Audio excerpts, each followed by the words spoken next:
Visionary కాదు, విఫల పాలకుడు. చంద్రబాబు నాయుడు అనే అతను నిజంగా విజనరీ అయితే కాదు, విఫల పాలకుడే. విధ్వంసకారుడే చంద్రబాబు నాయుడు గారు. విజన్ అనేది లేదు, విజన్ అది ఉంది అని చెప్పేసి ప్రచారం చేసుకునే మార్కెటింగ్ చేసుకునే ఒక మార్కెటింగ్ మేనేజర్ లాంటి వ్యక్తిత్వం. ఈవెంట్స్ పేరుతో ప్రజాధనాన్ని తగలేసే ఈవెంట్ మేనేజర్ లాంటి ఇతను.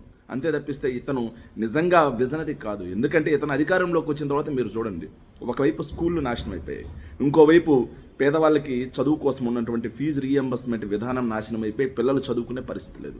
మరోవైపు మెడికల్ కాలేజీలను ప్రైవేట్ పరం చేస్తున్నారు. ఇంకోవైపు ప్రభుత్వ ఆస్తులను మొత్తాన్ని తనకు సంబంధించినటువంటి వ్యక్తులకి పప్పు బెల్లాల్లో అతి తక్కువ ధరలకే ఖర్చు పెట్టేస్తా ఉన్నాడు. ఇంకోవైపు చూసుకుంటే ఆరోగ్యశ్రీ అందక ఏదైతే ఈరోజు అందరూ కూడా ఇబ్బంది పడే పరిస్థితి ఉంది. ఇంకోవైపు రైతులకు మద్దతు ధర లేక రైతులందరూ కూడా రోడ్డెక్కినటువంటి పరిస్థితి. ఇంకోవైపు నిరుద్యోగం పెరిగిపోతుంది. మరోవైపు ఉద్యోగులకి జీతాలు పెంచక, ఉద్యోగులకు సరైన టైంకి జీతం ఇవ్వక ఉద్యోగులందరూ కూడా రోడ్డెక్కే పరిస్థితుంది. చంద్రబాబు నాయుడు గారు అధికారంలోకి వచ్చిన తర్వాత చిన్నపిల్లల దగ్గర నుంచి ముసలి వాళ్ళ వరకు ఆడవాళ్ళకి రక్షణ కరువైపోయింది. రాష్ట్ర వ్యాప్తంగా గంజాయి అనేది అంగడి సరిగైపోయింది. రాష్ట్ర వ్యాప్తంగా డ్రగ్స్ కూడా దొరికే పరిస్థితుంది. సో కూటమి పార్టీకి చెందినటువంటి ఎమ్మెల్యేలే కీచకుల్లా ఆడవాళ్ళను చెరబట్టిన పరిస్థితి చూసాం. ఇంకోవైపు శాంతి భద్రతలు ఎక్కడున్నాయో కూడా కనిపించట్ల.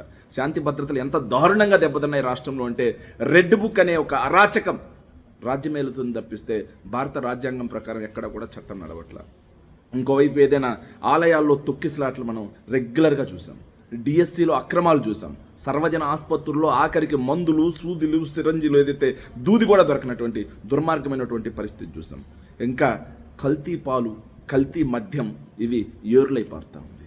ఇలా రాష్ట్ర వ్యాప్తంగా ఆ వర్గం ఈ వర్గం అని లేకుండా అన్ని వర్గాలు నిర్వీర్యమైపోయాయి.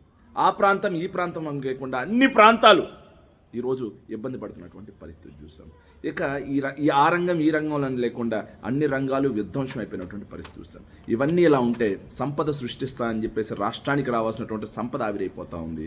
అప్పులు మాత్రం దేశంలోనే టాప్ 3,56,000 కోట్లకు పైగా అప్పులు చేసి రాష్ట్రాన్ని విధ్వంసం చేస్తూ ఒకవైపు చేతగాని పాలన మరోవైపు ఇలా విజనరీ అని చెప్పుకునే ఆయన నిజంగా విజనరీయా, విఫల పాలకుడా అనేది రాష్ట్ర ప్రజలే తేల్చాల్సినటువంటి అవసరం ఉంది.